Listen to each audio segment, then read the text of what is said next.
O que pode me separar do amor de Deus? É uma pergunta. E eu, com muita humildade, gostaria de poder responder essa pergunta ao final dessa mensagem. Então eu quero que você deixe queimar aí no teu coração essa pergunta. Pergunta para você agora. O que pode me separar do amor de Deus?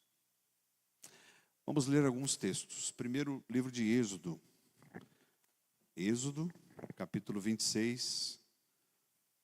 Êxodo 26. O segundo livro da Bíblia. A palavra Êxodo, do hebraico, significa saída.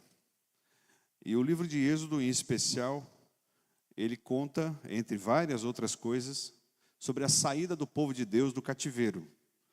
O povo estava cativo no Egito, e a partir da liderança de Moisés, o povo sai do Egito e vai até a terra prometida. Inicialmente liderado por Moisés, e depois liderado por Josué. Então, Êxodo 26, nós vamos encontrar essa história, e vamos encontrar orientações de Deus para o seu povo, no tempo da lei. A instituição da lei, a instituição de ordenanças importantes. E hoje nós vamos usar uma figura da lei. Uma figura da lei que é importante entendermos nos dias de hoje. Então eu peço a você que me dê 30 a 40 minutos do seu tempo. Peço a você que esqueça o teu celular. Você não precisa dele agora. E permita que o Espírito Santo fale ao teu coração. Êxodo 26, verso 31.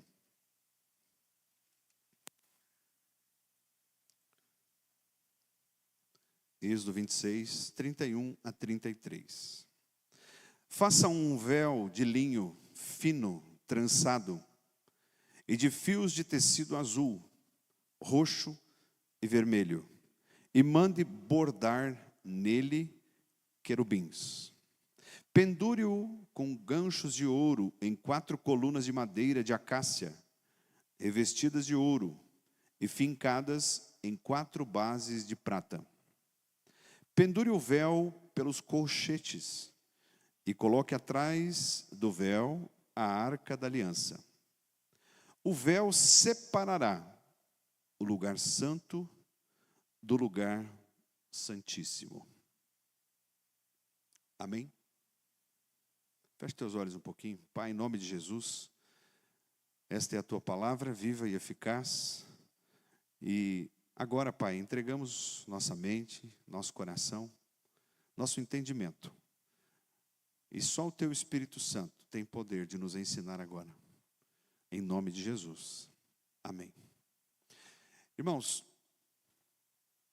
quando a Bíblia fala sobre Velho Testamento e Novo Testamento, a Bíblia está falando de um tempo de profecia, basicamente, um tempo de sombra do que haveria de vir, e um tempo de cumprimento. Então alguém pode dizer, pastor, o Velho Testamento não tem nada a ver com o Novo Testamento. É o contrário. O Velho Testamento tem tudo a ver com o Novo Testamento. O Velho Testamento, na verdade, é a sombra daquilo que se cumpre no Novo Testamento. E toda a Bíblia, toda ela, tem uma figura central. Jesus. Como assim, pastor? Mas Jesus não nasceu lá em Jerusalém há 2000 anos, e o Velho Testamento já não tem lá 3, 4 mil anos? Sim, é verdade. Mas a Bíblia diz que, no Evangelho de João, que ele era o Verbo, e o Verbo estava com Deus. Então quem fez todas as coisas? O próprio Deus. Quando Deus vai dar a ordem para a criação de todas as coisas, eu imagino aqui que eu não estou falando de evolucionistas, eu estou falando com criacionistas, ou seja, eu não estou falando aqui com pessoas que acreditam que todo o universo, tudo se formou por meio de uma explosão, o Big Bang. Não, não é nada disso. A Bíblia diz que quando Deus criou todas as coisas, quando Ele foi inclusive criar o homem, Ele usa o verbo fazer no plural. Ele diz, façamos o homem. a nossa imagem e semelhança. Então Deus não estava sozinho. Quem estava com ele? O Filho. A Bíblia diz que por meio dele, por meio de Jesus, todas as coisas foram feitas. E sem ele, nada do que foi feito se fez. Então, na verdade, Jesus, ele sempre existiu, ele sempre esteve com o Pai. João capítulo 1 diz que ele era o Verbo, e o Verbo estava com Deus. E o Verbo se fez carne e habitou entre nós. João capítulo 3, verso 16, diz que Deus amou o mundo de tal maneira que deu o seu único Filho para todo aquele que nele crer, não morra, não pereça, mas tenha a vida eterna. Então o que Deus fez por mim e por você, irmã Michele, é entregar a mim e a você o melhor que Ele tinha. E esse Jesus, Ele tem uma sombra, um símbolo em todo o Velho Testamento. Todo o Velho Testamento converge para o nome de Jesus, para o ministério de Jesus, para a revelação do Filho de Deus, para a vinda de Jesus, que se cumpre, de fato, no Novo Testamento. Bom, nesta saída do povo hebreu do Egito, Deus manda construir um tabernáculo, e a gente não vai ter tempo aqui. Quando eu estava no seminário, tive uma disciplina inteira sobre o tabernáculo, e para quem tem interesse em estudar um pouco sobre isso, tem muita literatura sobre isso. O tabernáculo, na verdade, todo ele converge para Jesus. A construção do tabernáculo, os símbolos do tabernáculo, e o tabernáculo era o quê? Era uma espécie de templo móvel. Por quê? Porque o povo ficou no deserto, andando basicamente em círculos durante 40 anos. Então não tinha por que Deus mandar construir um templo lá no deserto. Então Deus falou, olha, construa um tabernáculo, e diante das divisões que esse tabernáculo tinha uma divisão que é o foco da ministração de hoje. A divisão do lugar santo para o lugar do Santo dos Santos. Quando Salomão constrói o templo lá em Jerusalém, essa divisão, ela continua existindo. Ela continua existindo. Então o que acontecia? Tinha o lugar do pátio, fala comigo, pátio. Pátio. Então o pátio era um lugar que todo o povo comum poderia estar. Então eu e você, nós estaríamos no pátio. E tinha um lugar santo. Quem que estava lá no lugar santo? O lugar santo era o lugar dos sacerdotes. Daqueles que serviam a Deus, aquele que talvez era ligado ali à função sacerdotal. Então a gente poderia imaginar que se fosse hoje, estavam lá os pastores, os padres, os líderes religiosos, estavam lá no lugar santo. Mas existia um outro lugar, chamado Santo dos Santos, que era separado por um véu. O livro de Hebreus vai dizer que apenas uma vez por ano, o sumo sacerdote entrava para aspergir sangue de animal, em propiciação, em pagamento pelos pecados. Bom, esse sumo sacerdote, ele representava todo o povo. Agora vamos continuar a leitura. Evangelho de Mateus. Eu vou pedir para o Luiz, por favor, Luiz, levanta para mim aqui um pouco, está oscilando demais aqui. Evangelho de Mateus, capítulo 27, verso 50. Então, uma vez por ano, apenas o sumo sacerdote entrava no Santo dos Santos. Ali no Santo dos Santos estava o quê? Estava a Arca da Aliança, que simbolizava a presença de Deus. Fala comigo, presença de Deus. Então a presença de Deus estava ali por meio da Arca da Aliança. Já vamos falar um pouquinho sobre ela. Então Mateus 27, verso 50. Nesse texto nós vemos o quê? Nós vemos algo sobre a morte de Jesus. Mateus 27, 50. Depois de ter bradado novamente em alta voz, Jesus entregou o Espírito. Naquele momento, o véu do santuário rasgou-se em duas partes, de alto a baixo. A terra tremeu e as rochas se partiram. Então Jesus, ele foi condenado, ele foi crucificado, ele estava lá na cruz, ele falou: tenho sede. Deram para ele vinagre para ele beber. Depois que ele bebeu o vinagre, ele falou uma palavra: tetelestai. Quem é da igreja já ouviu tantas vezes eu pregar sobre isso. Ele disse tetelestai. O que significa tetelestai? Está consumado. Essa palavra está consumado era usada quando se comprava um escravo, e esse escravo, ele era pago. O Gertor me vendeu um escravo. E quando eu pago o escravo, ele é meu. E quando eu termino o pagamento, quando eu concluo o pagamento, eu digo para o antigo dono do escravo: tetelestai. Então Jesus morreu na cruz, e antes dele morrer, a última palavra que ele falou: tetelestai. Ou seja, ele está dizendo o quê? Ele está dizendo: eu paguei tudo. Está pago. E todo aquele que era escravo do pecado agora é meu escravo. Meu escravo, pastor? Sim. Eu vou pegar um outro lá, está bem ruim aqui, Luiz. Sim, agora é meu escravo, por quê? Porque quando eu sirvo a alguém, este do qual eu sirvo, ele é chamado de Senhor. Então essa palavra escravo, na verdade, ela significa doulos, aquele o qual eu sirvo. Aquele que eu sirvo. Então Jesus comprou o direito de um domínio que estava sobre mim pelo inimigo. Obrigado pelo aleluia. Vamos acordar, igreja. Jesus comprou o domínio que estava sobre mim. É preciso dar glória. É preciso entender que essa palavra, ela pode parecer simples, mas é uma palavra importante. Há um domínio até hoje sobre a humanidade. A Bíblia diz: o mundo jaz no maligno.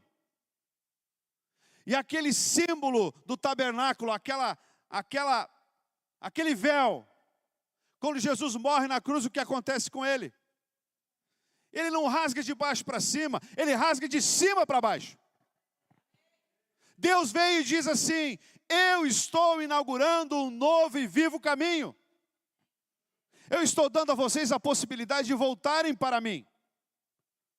Eu estou rasgando o quê? Um impedimento de acesso.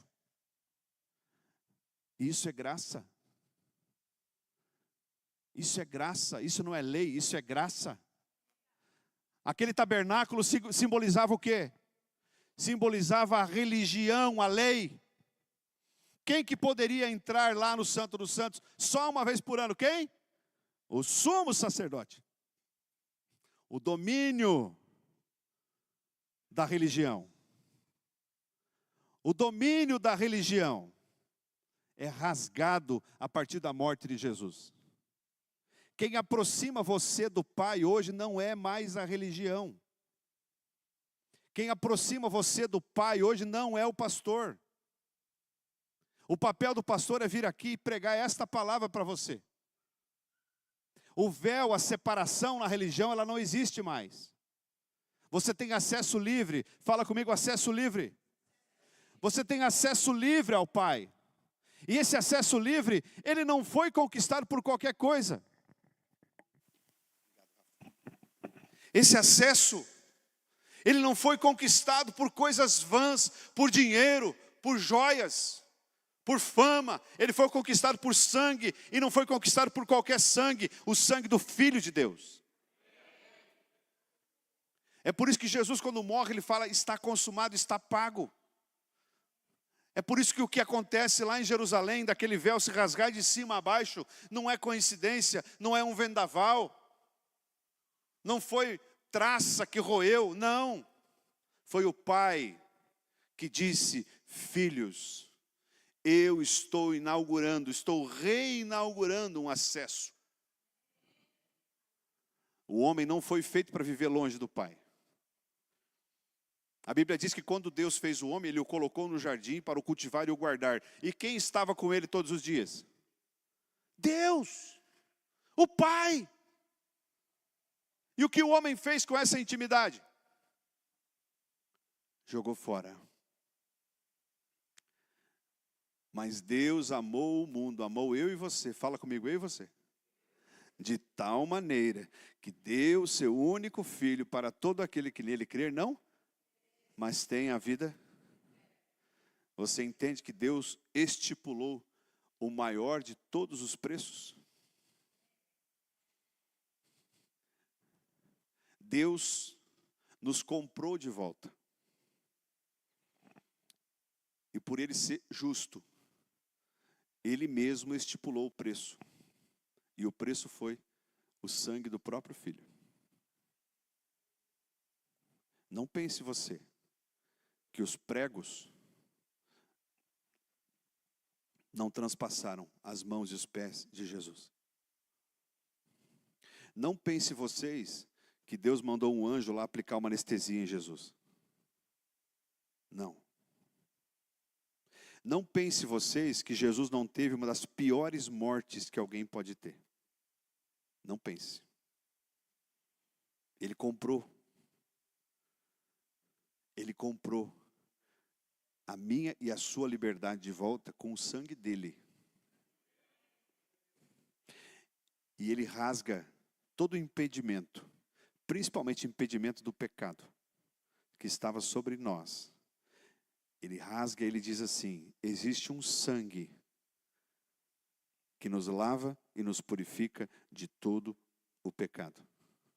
Paulo vai dizer aos Colossenses, ele encravou na cruz todo escrito de dívida que era contra nós. Então o que pode me separar do amor de Deus? A pergunta desta noite: se Deus me amou tanto, se Deus me amou tanto a ponto, irmã Bruna, de mandar o filho dele, que sempre esteve com ele, de mandar o filho dele se fazer carne e habitar entre nós. Irmãos, o anjo visita Maria e o anjo diz assim: você terá um filho. E Maria diz assim: como? Eu sou virgem. E o anjo diz: descerá sobre ti o Espírito Santo. Então, o embrião fecundado, o embrião que nasce no ventre de Maria, ele não nasce senão da obra de Deus. Sabe o que, irmão? Deus poderia ter simplesmente materializado um homem como fez com Adão, com o pó da terra? Claro que sim. Pois se Deus já havia criado Adão do pó da terra, você crê nisso? Amém. Se Deus já criou a mulher da costela de Adão, amém? Ele não poderia ter materializado o filho de um outro jeito? Claro que podia, mas o que ele fez? Ele fez com que Jesus se tornasse homem como eu e você. Então Jesus não era um extraterrestre, Jesus não era um xereque, Jesus não era um super-herói de desenho animado, Jesus não era um anjo encarnado, Jesus era homem, fazia xixi, sentia dor, tinha fome, chorava, tinha medo. Na noite que ele foi preso, na quinta-feira pela tradição, né? Não se sabe exatamente o dia, mas na noite que antecedeu a sua morte, ele foi orar no jardim e falou: Pai, se for possível, passa de mim esse cálice. E sabe o que a Bíblia diz? Evangelho de Lucas diz que ele suava gotas de sangue. E a medicina explica isso. O nome disso é hematidrose. significa o quê? Quando o estresse ele é tão alto, a ponto dos vasos, eles se rompem e se misturam ao suor. E o suor começa a sair junto com o sangue. Ou você acha que ele estava apaixonado pela cruz? Você acha que Jesus olhou e falou, ah, minha cruzinha querida, eu estou louco para ser pregado aí. Não! Pedro falou assim, não, Senhor, não volta para Jerusalém, eles vão te prender. Não faz isso. Ele olhou para Pedro e falou, para trás de mim, Satanás. Falou ou não falou? Mas por que ele falou isso para Pedro? Porque Pedro tinha uma visão nossa. A visão de que a gente tem que fugir das dificuldades. A visão de que a gente tem que procurar uma vida sempre melhor, uma vida boa, uma vida longe de confronto. Sabe o que é, irmão? A gente quer se dar bem com todo mundo e a gente não quer arrumar enguiço. E aí a vida vai passando, e eu não quero arrumar enguiço, eu não quero ser confrontado e eu não quero confrontar. Ah não, sabe o que é? Tem aquele meu parente lá, sabe o que é? Ele tem uma outra fé, então deixa que daqui a pouco aquele teu parente, aquele teu amigo, aquele teu vizinho, a mãe, o pai, vai levando você e você se perde sem fé. O teu marido é um frouxo na fé e você está aí patinando. A tua mulher é uma frouxa na fé e tu está aí patinando. Não é você que vai salvar o teu marido. Não é você, mulher. Não é você, marido, que vai salvar a tua mulher. Cada um dará conta de si mesmo a Deus. E a gente preocupado, Jesus não estava preocupado com nada disso. Jesus, por ser o Filho de Deus, a Bíblia diz que ele mesmo declarou, todo o poder me foi dado no céu e na terra. Mas ele não usou esse poder senão para fazer a vontade do Pai. Então, quando Jesus morre na cruz, o que acontece com o véu? Ele se rasga. E o importante, nós entendemos aqui uma coisa. O milagre não está no véu rasgado. O milagre está no que isso significa.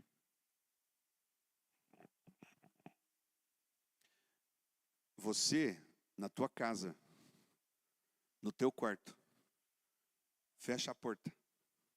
Encontra Deus ali. Pastor, então por que eu tenho que vir para a igreja? Porque se você não vier para a igreja, você nem vontade de procurar o Deus no teu quarto vai ter. Não adianta você achar, está falando isso porque é pastor, quer ver a igreja cheia. Irmão, gente longe da igreja é frio. Eu vou falar de novo, está sendo transmitido. Um dia alguém vai ler isso, vai ver isso. Eu vou falar de novo. Não tem cristão cheio do Espírito Santo que está longe da igreja. E eu não estou falando só de igreja evangélica. Estou falando de igreja cristã. Igreja que ensina a palavra. Não, eu não estou na igreja, mas eu tô com Deus. Conversa fiada. Conversa para boi dormir. Se tu não está na igreja, você está frio. E se você está frio, daqui a pouco tu está longe dos princípios. Tu está longe da palavra. E sabe de mais uma coisa? Teu filho vai crescer torto. Porque vai ver o pai torto. O teu filho não vai aprender a ter sabor pela palavra, por quê? Porque você não tem. E daqui a pouco, essa insegurança tua em relação à tua fé, aí tu fala, mas como que o meu filho está assim? Não tem jeito, irmãos. Ou a gente toma uma atitude e toma posse disso que Jesus conquistou na cruz, ou a gente vai desperdiçando. Você já deve estar descobrindo mais ou menos qual é a resposta dessa pergunta do culto de hoje. Quem poderá nos separar do amor de Deus? Do amor tão grande? E o que eu faço agora, pastor? O que eu faço agora? Vai comigo para o livro de Hebreus. Capítulo 9.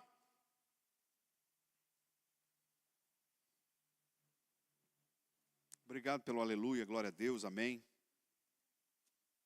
Muito bom ver uma igreja viva, cheia de fogo do Espírito. Um dia eu vou contar a piada da corda. Acho que eu tenho que contar uma piada podre para acordar vocês. Já contei a piada da corda? Também não vou falar agora. Hebreus capítulo 9. Acorda, irmão. Cutuca aí teu irmão, fala, acorda, irmão. Acorda, irmão. A piada que termina assim, o cara acorda e fala assim, acorda, eu vendi junto com a vaca. Outro dia eu conto. Hebreus capítulo 9, verso 1. Ora, a primeira aliança tinha regras para adoração e também um santuário terreno. Observa essa palavra, santuário terreno. Se tu está com a tua Bíblia aberta e tem uma caneta, faz um círculo ali, santuário terreno. Foi levantado um tabernáculo na parte da frente, chamada lugar santo. Estava o candelabro, a mesa dos pães. Por trás do segundo véu havia a parte chamada lugar santíssimo, onde se encontrava o altar de ouro para o incenso e a arca da aliança totalmente revestida de ouro. Nesta arca estavam o vaso de ouro contendo o maná, a vara de Arão que floresceu, as tábuas da aliança. Acima da arca estavam os querubins da glória, com toda a sua sombra cobriam a tampa da arca. A respeito dessas coisas não cabe falar agora detalhadamente. 6. Estando tudo assim preparado, os sacerdotes entravam regularmente no lugar santo do tabernáculo para exercer o seu ministério. No entanto, somente o sumo sacerdote entrava no lugar santíssimo uma vez por ano, e nunca sem apresentar o sangue do sacrifício que ele oferecia por si mesmo pelos pecados que o povo havia cometido na ignorância. Dessa forma, o Espírito Santo estava mostrando que ainda não havia sido manifestado o caminho para o lugar santíssimo, enquanto permanecia o primeiro tabernáculo. Isto é uma ilustração para os nossos dias, indicando que as ofertas e os sacrifícios oferecidos não podiam dar ao adorador uma consciência perfeita. Eram apenas prescrições e tratavam de comida e bebida e várias cerimônias de purificação com água. Essas ordenanças exteriores foram impostas até o tempo da nova ordem. 11. Quando Cristo veio, aleluia! Quando Cristo veio como sumo sacerdote dos benefícios agora presentes, ele adentrou o maior e mais perfeito tabernáculo, não feito pelo homem, isto é, não pertencente a esta criação. Não por meio de sangue de bodes e novilhos, mas pelo seu próprio sangue. Ele entrou no lugar santíssimo, de uma vez por todas, e obteve eterna redenção. Irmãos, eu sei para você que está chegando hoje, não se assuste, mas isso aqui é palavra para um ano. Jesus, veja, quem entrava? O sumo sacerdote. O livro de Hebreus vai dizer que Jesus é o sumo sacerdote segundo a ordem de Melquisedeque. Que ordem é essa, pastor? Eu vou explicar, rapidinho. Quando Abraão voltava de uma vitória, numa guerra, ele encontrou o rei de Salém, um sacerdote chamado Melquisedeque. E a Bíblia diz que ele deu a Melquisedeque o dízimo de tudo. Melquisedeque nasceu antes de Levi. Quem é Levi, pastor? Levi é um dos filhos de Jacó, cuja tribo é a tribo responsável pela origem dos sacerdotes. Então Abraão, ele reverencia um sacerdote antes do nascimento de Levi. Quando Jesus nasce, Jesus era de que tribo? Leão da tribo de Judá. Espera aí, mas então como que Jesus pode ser chamado de sumo sacerdote? Ele é sumo sacerdote, não por nascimento, não por regra, não por origem, não por religião, não por lei, mas pela vontade do Pai. Só isso quebra todo preconceito que talvez eu e você carregamos, achando que nós não podemos ter acesso ao Pai, senão pela intercessão de uma religião. O que aconteceu naquele dia em Jerusalém, a gente precisa carregar todo dia. Eu e você temos um acesso livre ao Pai. Mas tem algo que pode me separar desse amor. O que é?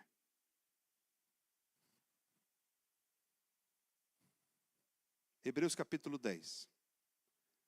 10, 19.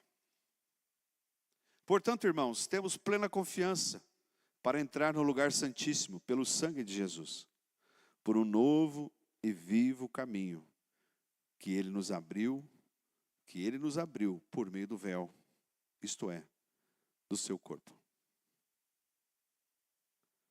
Que Ele nos abriu por meio do véu, isto é, do seu corpo. Irmãos, Isaías 53 diz que ele foi transpassado.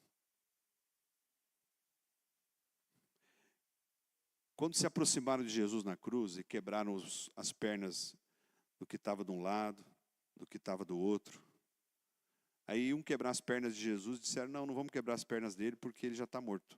E aí um soldado transpassou ele com uma lança. E ali saiu sangue e água. O sangue de Cristo nos lava, nos purifica de todo o pecado. A água simboliza o quê? A água do batismo. Então, Jesus, ele adentra a presença do Pai, rasgando o próprio corpo. Quando ele pega o pão, irmão, quando ele institui a ceia, ele pega o pão, o que ele faz com o pão? Ele parte o pão. E quando ele parte o pão, o que ele fala? Este é o meu corpo, partido. O escritor aos Hebreus está dizendo que Jesus, ele foi transpassado, ele simboliza o véu. Então, do jeito que o véu foi rasgado, o corpo de Jesus foi transpassado. Então, se eu quero entrar no lugar santo dos santos, eu não chego mais num lugar que tem uma barreira. Eu posso entrar agora, porque o véu está rasgado. E esse véu, o escritor está dizendo que ele simboliza quem? Jesus. Jesus foi transpassado. Então, se eu quero entrar lá onde é que está a presença de Deus, eu não posso fazer uma curva. Eu não posso ir por um outro caminho. Eu não vou chegar onde Deus está por um outro caminho. Eu só posso chegar onde Deus está por um novo e vivo caminho inaugurado pelo próprio corpo de Jesus, que era o véu rasgado.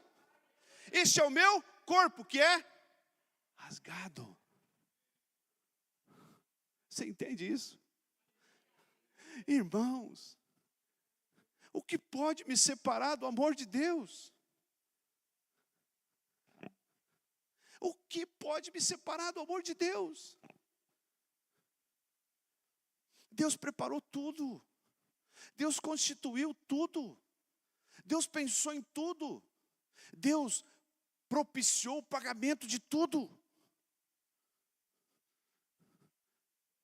Mas eu acabo escolhendo um outro caminho, não um caminho que vai me levar de volta.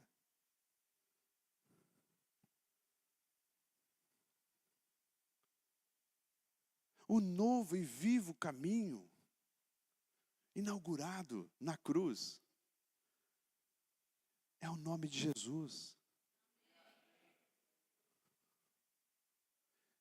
Isso não tem a ver, senão, com aquilo que eu recebo no meu coração.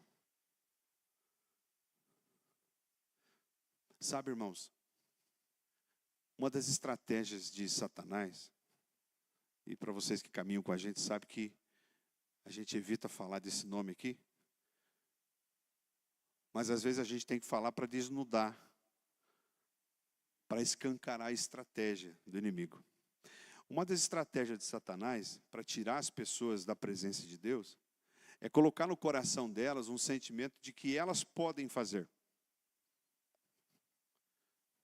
Não, se eu for dizimista, se eu for a todos os cultos, se eu me envolver na igreja, Se eu ajudar os pobres, se eu não mentir, se eu for um funcionário correto, se eu for generoso, tudo isso é obra.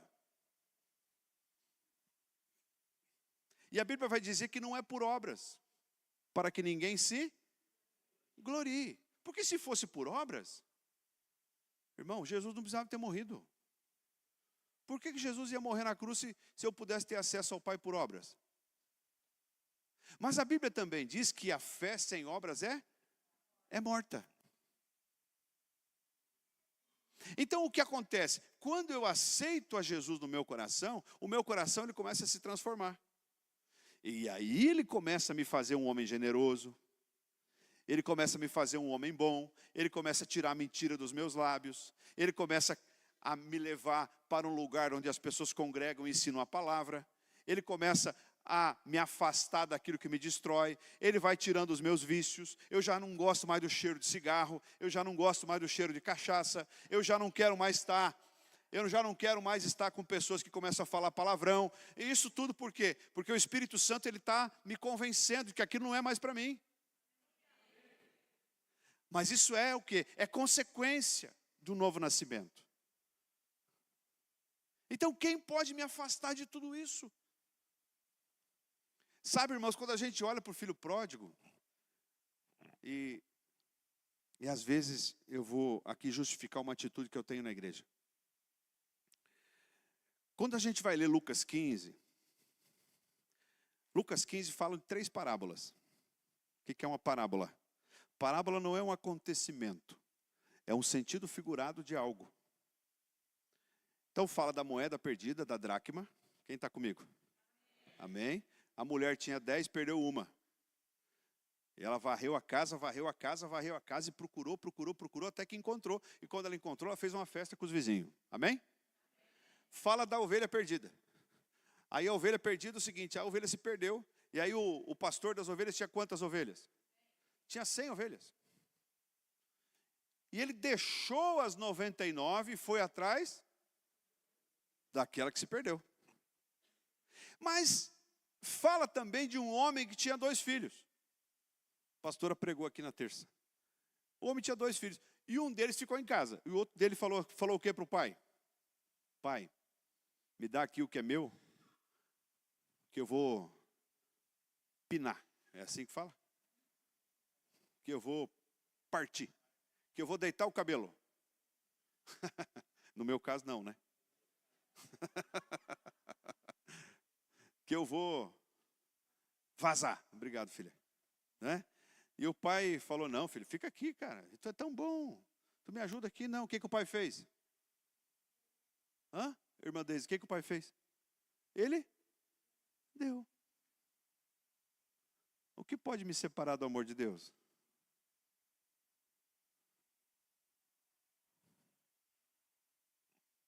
E o filho pegou o dinheiro, botou na gibeira, viu, meu sogro? Botou na gibeira, e partiu. Para que terra ele foi mesmo? Irmão, quem não está na casa do pai está distante. E sabe o que mais? Ele foi para uma terra que criavam porcos. E o problema não está no porco, o problema está no símbolo. Os porcos eram animais considerados impuros pelos judeus.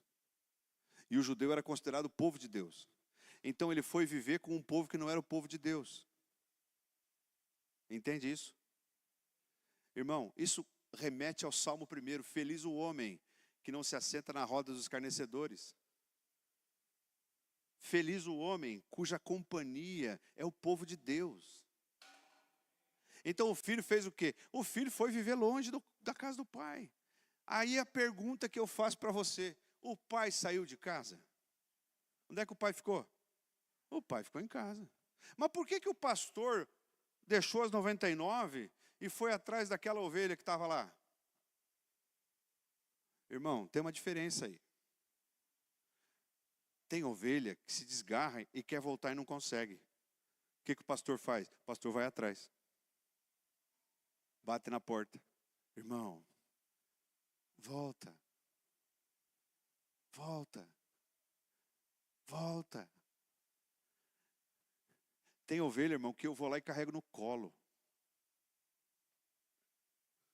E muitos de vocês aqui, eu estou vendo aqui a carinha de vários, que lembram de circunstâncias que eu tive que carregar. E se for preciso, eu carrego de novo. Só que o filho não foi visitado pelo pai lá na fazenda de porcos. Porque ele sabia o caminho de volta. Então o que separou ele do amor do pai foi quem? Na casa do pai, tinha festa, tinha roupa nova, tinha sandália, tinha um anel, tinha pão com fartura. E ele pôde provar isso quando ele caiu em si. O que pode me separar do amor de Deus? O quê? Aleluia. Eu sei que Deus está falando com você. Romanos capítulo 8. Já estou indo para o final. Romanos capítulo 8.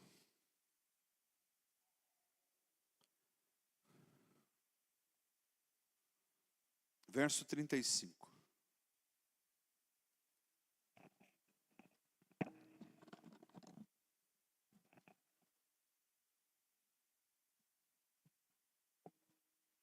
Romanos 8, 35. Quem nos separará do amor de Cristo? Será tribulação, ou angústia, ou perseguição, ou fome, ou nudez, ou perigo, ou espada? Quem? Como está escrito, por amor de ti enfrentamos a morte todos os dias, somos considerados como ovelhas destinadas ao matadouro. Mas em todas estas coisas somos mais do que vencedores, por meio daquele que nos amou. Pois estou convencido de que nem morte, nem vida, nem anjos, nem demônios, nem o presente, nem o futuro, nem quaisquer poderes, nem altura, nem profundidade, nem qualquer outra coisa da criação será capaz de nos separar do amor de Deus que está em Cristo Jesus. Aleluia! Irmãos, escute, eu vou falar de novo. Todas as pessoas estão perto do amor de Deus? Responda para mim, não! E talvez você está aqui hoje e essa palavra está mexendo no teu coração e tem uma voz aí dizendo, você está separado do amor de Deus, por quê? Paulo está dizendo, eu vou repetir. Se tem pessoas separadas do amor de Deus, Paulo está dizendo que nem, verso 38, nem morte, nem a morte, nem a vida pode nos separar do amor de Deus. Paulo está dizendo que nem anjos e nem demônios pode nos separar do amor de Deus. Nem o presente, nem o futuro, e nem quaisquer poderes, nem altura, nem profundidade, nem qualquer outra coisa da criação é capaz de nos separar do amor de Deus. Mas e por que então que tem pessoas separadas do amor de Deus? O que é tão mais forte do que tudo isso? O que é tão mais forte do que qualquer poder? O que é tão mais forte do que anjos, demônios? Altura, profundidade. O que é tão mais forte até do que a vida e a morte? Por que então tem pessoas separadas do amor de Deus? Por que que eu um dia, você ou alguém um dia se sentiu separado? Você não precisa levantar a mão, mas responda para mim, um dia você já se sentiu separado do amor de Deus?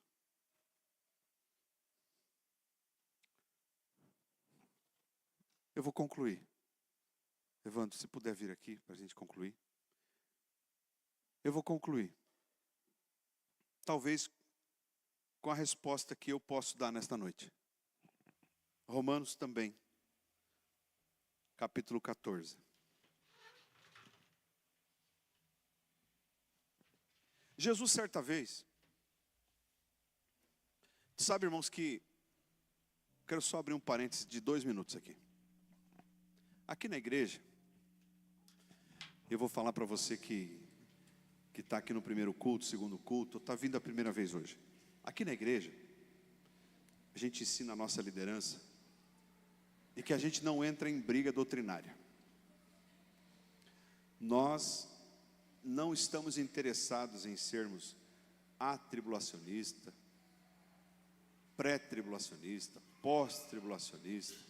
Não estamos interessados em sermos arminianos, calvinistas. Nós estamos interessados em ensinar a palavra e falar para as pessoas que há um único caminho para o céu, que é Jesus. Pronto. Pastor, mas é que o livro de Apocalipse é cheio de dúvidas, irmão. É cheio de dúvidas, claro, mas tem uma certeza no livro de Apocalipse: Jesus vai voltar. Ele vai voltar. E quando ele voltar, tem outra certeza: só vai ir com ele quem estiver salvo.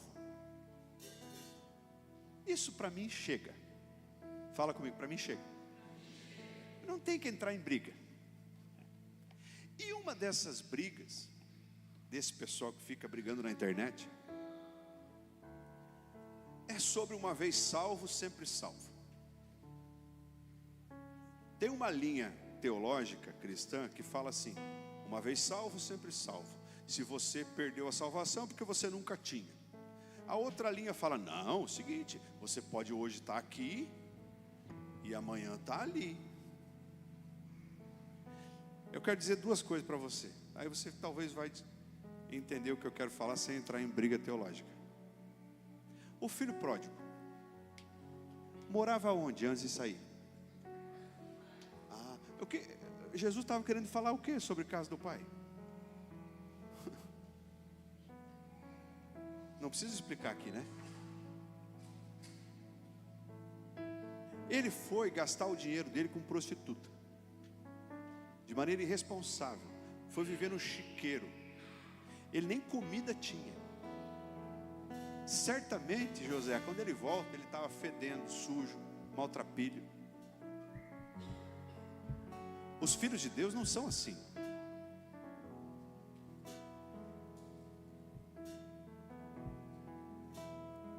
E quando ele volta, o que o pai faz com ele?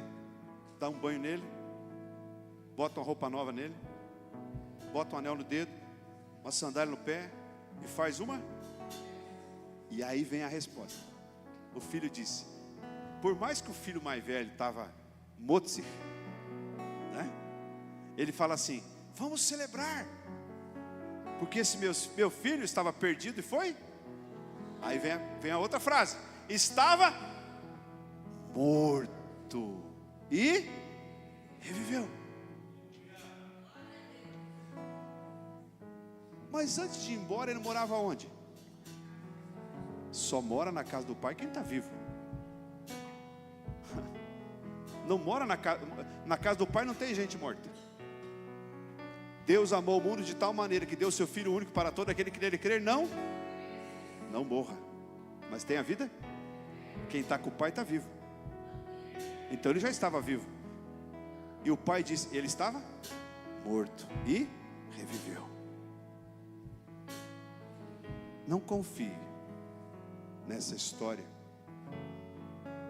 Ah, pastor, eu já fui batizado, eu estou selado, eu estou vivendo uma fase difícil, eu estou aí num namoro irregular, eu estou vivendo aí como se eu tivesse casado, mas eu estou com Deus.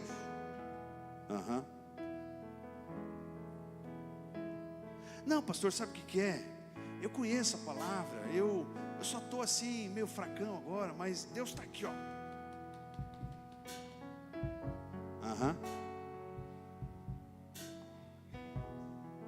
Eu, se fosse você, não confiava muito nisso, não. A Bíblia diz: sem santidade ninguém verá a Deus. E Jesus diz: aquele que vier a mim, de maneira alguma lançarei fora. Se você for a Jesus, Ele não vai te lançar fora, independentemente de como você for. Porque o filho chegou fedendo de volta. Chegou ou não chegou? O pai mandou ele embora? Não, por isso que Jesus fala: aquele que vier a mim, de maneira alguma venha fedendo, venha viciado, venha prostituído, venha maltrapilho, mas não venha orgulhoso. Não venha para o pai querendo dar uma de bom. Ah, não, está tudo certo, não vou. Aí Deus, tu conhece? Sim, é claro que Deus conhece. Mas Deus diz o quê? Que Ele abate o orgulhoso e Ele eleva o humilde. E o filho pródigo só pôde voltar para casa porque o orgulho parou aonde? Parou no chiqueiro. Então eu preciso ter a hombridade, eu preciso ser homem, a ponto de assumir onde é que eu estou. Quem pode me separar do amor de Deus? Não são os anjos, não são os demônios, não são os poderes, não é a morte, não é a vida, não é a altura, não é a profundidade, sou eu mesmo.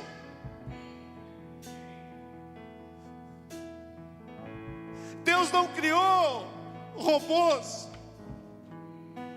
Se fala tanto em inteligência artificial, pois a origem de todo conhecimento está nele, e sempre esteve nele.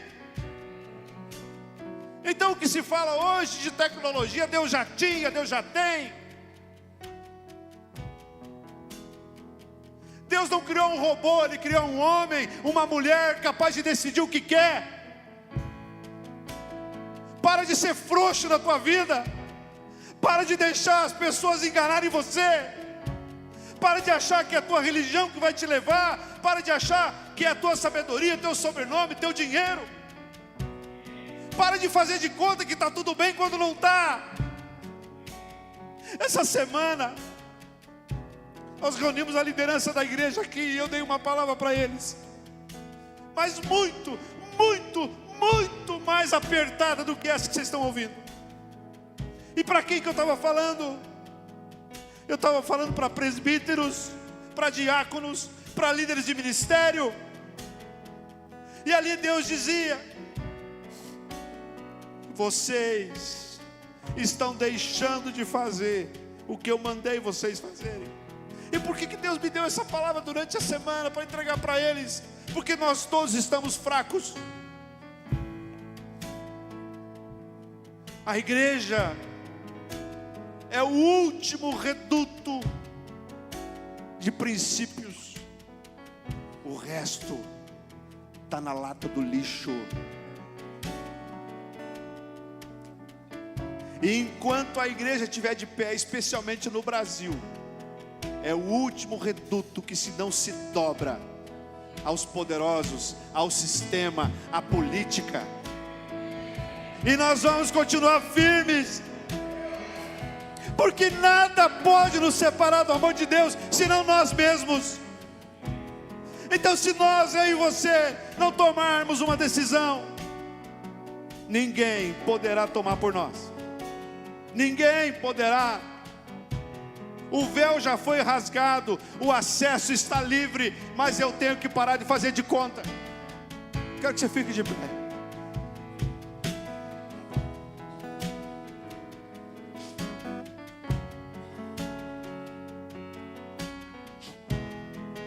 Se está tudo certo na tua vida, eu convido você para que nesta noite você leve essa palavra só como um combustível para continuar caminhando certo.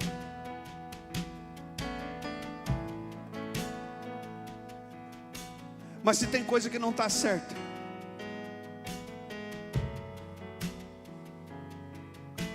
se nessa noite você veio aqui transparecendo santidade, mas você sabe que Deus está longe do teu coração, Eu vim aqui para dizer para você que nem esse pecado que você tem praticado pode te separar do amor de Deus.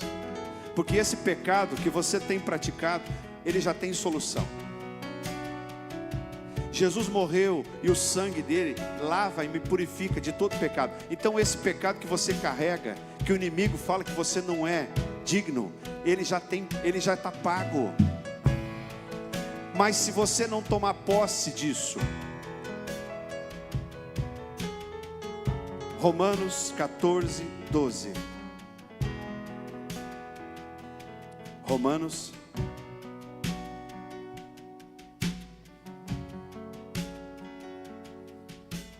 14, verso 12.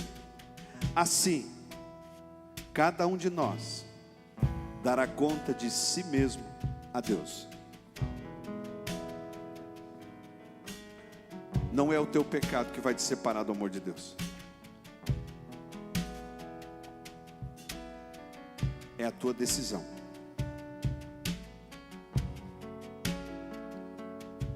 Você veio aqui nesta noite para ouvir esta palavra. Não importa quanto tempo você está na igreja, se é que você está. Você chegou ontem, chegou hoje, vai chegar amanhã. Eu e você precisamos tomar uma decisão. Enquanto isso, o céu está de portas abertas, dizendo: filho, eu preciso que você volte.